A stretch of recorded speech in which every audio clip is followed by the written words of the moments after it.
menù della seconda giornata di Serie A Unipol prevede il derby del Triveneto per il primo anticipo in campo. Trento esordisce in casa in campionato seguendo le good vibes della prima vinta Reggio Emilia e della vittoria in Coppa.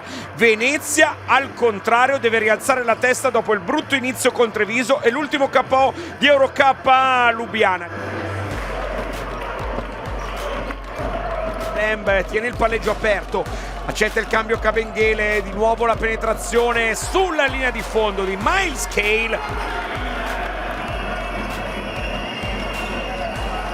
Moretti deve provare a trovarla in modo individuale, la trova e molto bene.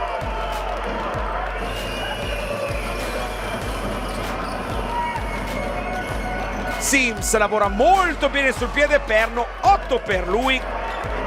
Wilcher cerca e trova il post di Sims contro Forrai, è pronto l'aiuto di Baie, si gira Amir Sims.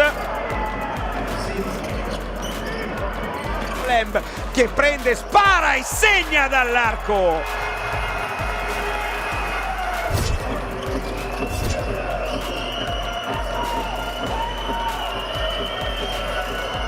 Fernandez alza la parabola, torna a segnare nel nostro campionato.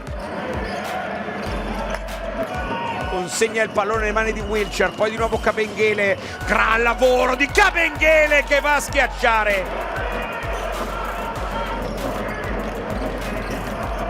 Si butta dentro Ellis di forza per il primo sorpasso della Dolomiti Energia. Pallone per Kabengele, molto lontano dal canestro, vuole attaccare Baie, lo spin move, deve Fiundo, Kabengele. Niang, 1 contro 1, si gira per Cale da 3 punti, bang! Casarin, ancora Casarin, lo scarico nell'angolo per il tiro da 3 punti a segno di Amir Sims. Eliminare i piccoli errori partendo dalle palle perse, le subite palle perse e controllare i rimbalzi, soprattutto quando fanno degli errori. La cosa più importante è prendere il rimbalzo e impostare il nostro gioco.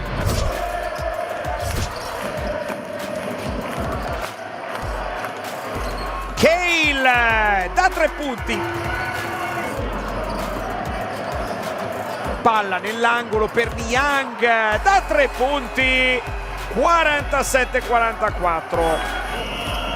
Un ribaltamento di Sims per Casarin che poi trova Kabengele, questa volta a realizzare il canadese. 14-2 di parziale. Ellis, backdoor di Cale, 5 di fila per Miles Cale, vola via la Dolomiti Energia.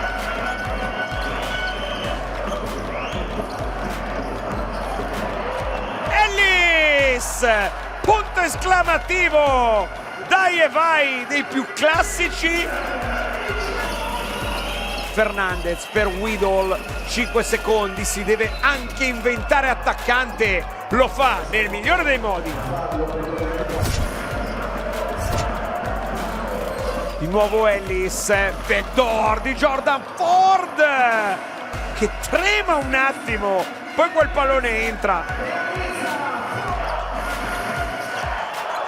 Attacca il pick and roll, poi Wilcher contro Cale, alza la parabola, segno Kyle Wilcher. Moretti prova ancora il pick and pop con Wilcher, prende, spara e segna. Ellis, backdoor di Ford, ancora la lettura. Casarin con spazio, la palla poi persa da Casarin, vola il contropiede, Ellis a schiacciare.